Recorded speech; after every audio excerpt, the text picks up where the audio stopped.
We are here.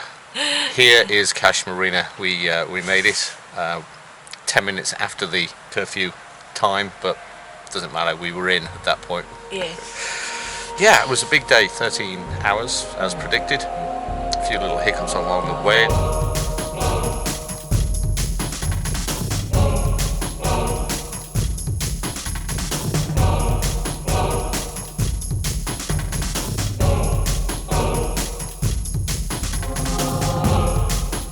I'm Barry. I'm Ansha. This is the continuing journey of Sailing ABC. Good morning from the starboard helm. We didn't film ourselves getting off the restaurant jetty at Bozacale this morning, mainly because that was one of the last things on our mind. The wind was blowing around about 20 knots and blowing us onto the jetty. We were side too. So we had to wait for the perfect moment when there was a lull to drop the lines on the port side. Sorry, it's a bit early at the moment. And also get rid of our two slime lines, port and aft, and also power off the jetty. We did it without incident, which is great. It's just all about timing, I think.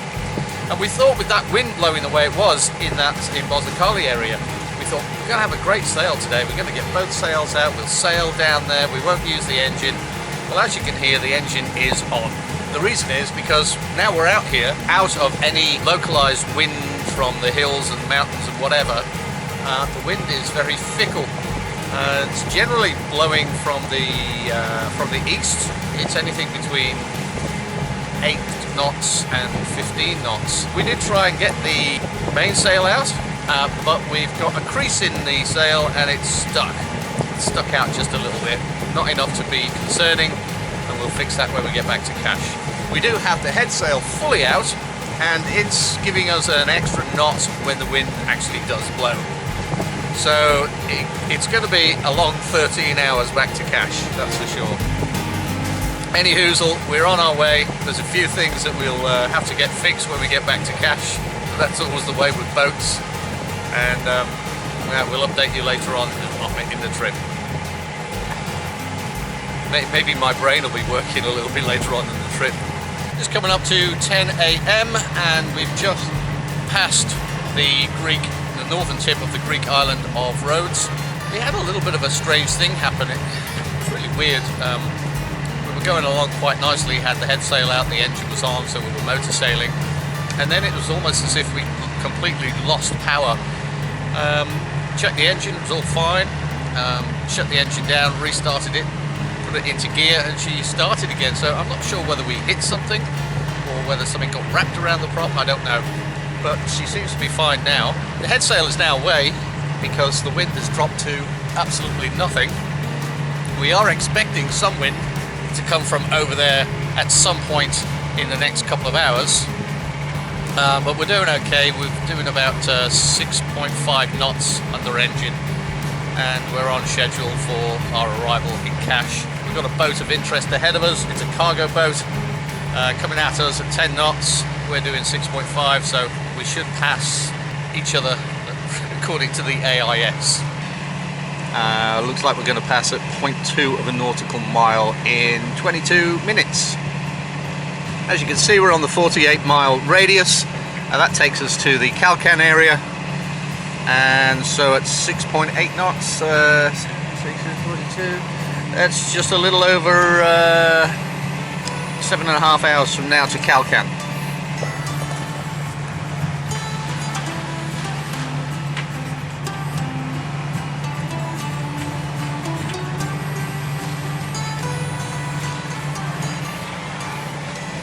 We are just about to pass by Patara Beach. This is Kaş Marina here.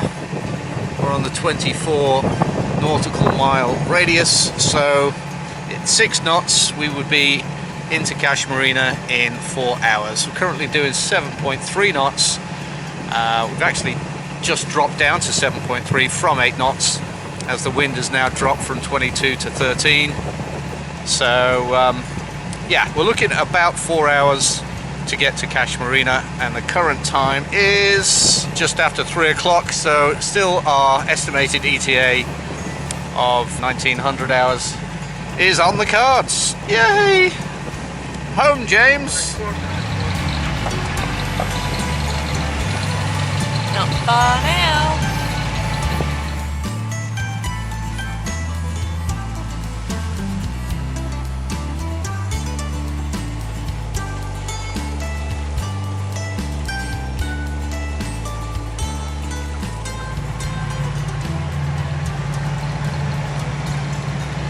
Just down there. Around the corner I can see, I don't know if you'll see, I can see the tips of the masts in the marina. Just making our final turn into the channel that takes us to Kaş Marina, and one of the things we've got to do, because we are going to go onto our berth stern to, we've got to let the dinghy down and bring her alongside. So we'll find a spot in the channel where we'll slow to a stop, put the dinghy in the water.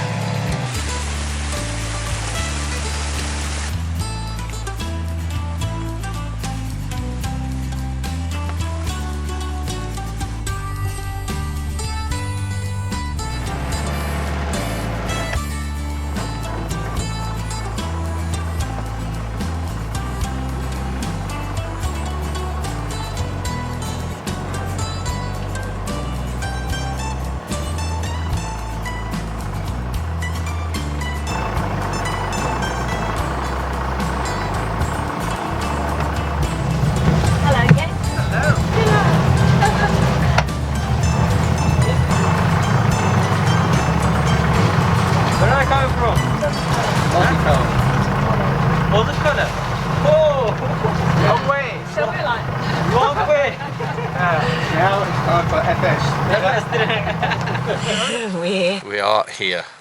Here is Kaş Marina. We made it 10 minutes after the curfew time, but it doesn't matter. We were in at that point. Yeah. And yeah, it was a big day. 13 hours as predicted. A few little hiccups along the way. I think we hit a Hessian bag. Earlier on we were discussing that strange thing that happened. So when we dropped the dinghy into the water in the channel here, I noticed that a Hessian bag had wrapped itself around the... it's possible that hit the prop. Stop the prop from moving. Stop the prop from moving. The engine revs on it would drop down to nothing. Yeah. And then... it's got caught around the rudder. It's moved off from that when I've switched the engine off as the propeller's folded. It's moved from the prop to the rudder. So hopefully that's all that was. That does mean, of course, I've got to go and scuba dive here in the marina just to make sure there's nothing left of that wrapped around the prop area. But that's not happening today. Lots of other things to do before I get wet in that water. But you love getting wet in the water. Actually, the only thing I am looking forward to getting wet is the shower. Hot shower. So we'll be heading off to the shower blocks very soon. So we've come back here for the lockdown period. I think it was probably the best decision.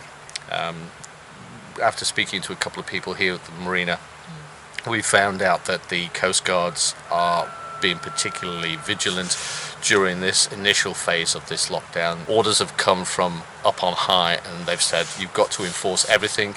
This is deadly serious. Turkey needs to be open to tourism for the summer months. They need that tourism cash injection, and so they need to bring they've got to get this thing down under control. Yeah. So everyone's been very serious about enforcing the rules. So coming back here was the best decision on many levels, including the fact that we've already paid for this until the end of August. Yeah, we've got friends here. We've got access to food and hot showers and all the facilities we need. We can do a few little repairs that need doing on ABC while we're here, and get us set and ready to go for when the this curfew lifts and we get the all clear and go out sailing again. Yeah. So that's the plan. Welcome back to Kaş. Yeah. And we'd like to take this opportunity to welcome our newest patrons, Debussy and Marco Kleiner. It's great to have you aboard. Thank you for joining our ABC team. Yeah. It's always good to welcome on board new patrons. Yeah. So that's it really. We'll get things shipshape. Yeah. And bring you up to speed when we've got some important news to tell you. Yeah. Because we're not going anywhere. Not for a while, no. Alright guys and girls, see you later. Since we had that incident at Yalikavac where we had to come into the anchorage with the mainsail out because the block that was running the furling line basically just separated and the line got caught in it, we then a couple of days later tried to get the sail out to do some sailing, and as you can see she's stuck out a little bit. And the reason why she's stuck out a little bit is because when we put it away under those unusual conditions, it actually got this crease in it, and basically we've got to get this crease back inside and wiggle the sail in and out. But the crease goes all the way up to the first spreaders, so what I'm going to have to do is go up the mast in a chair and fiddle around with that crease and get the sail fully out. Then we're going to tighten off the main halyard, and then we can put the sail away properly. We've got Mike here again. He loves doing this job. Looks like a little baby in Pampers. Yeah. Is it already full? Yeah. That'll be when I get back. Yeah, I'm afraid of heights, so I actually really don't like it. I don't like it. You just got to get up and do it. Yeah, or find someone who's doing I'll it. find somebody who might do it. Yeah. Okay. Yeah.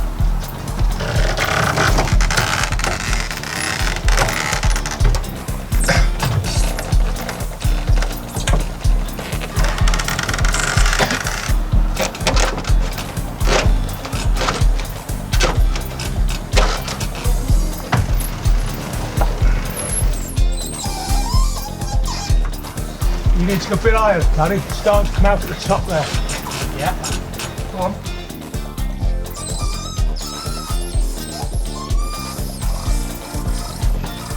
Hang out in there.